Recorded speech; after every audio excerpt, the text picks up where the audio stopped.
cannot send audio messages at this time iPhone. Hello everyone, I am Vishakha and welcome to our channel. Let's get right into the tutorial. Launch the Settings application on your device, scroll down and tap on Messages option.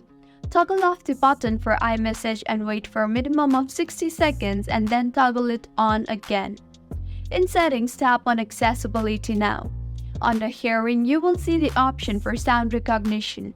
Make sure the toggle button for sound recognition is toggled off. Go back and now tap on General and then tap on Software Update and see if there is any new iOS update. And if there is an update, then go ahead and update your device further. In General again, scroll down and tap on Shutdown option, slide to power off and wait for a minimum of 60 seconds before restarting your device. After restarting, in Settings, tap on General and scroll down and tap on Transfer or Reset iPhone, then on Reset and then on Reset All Settings.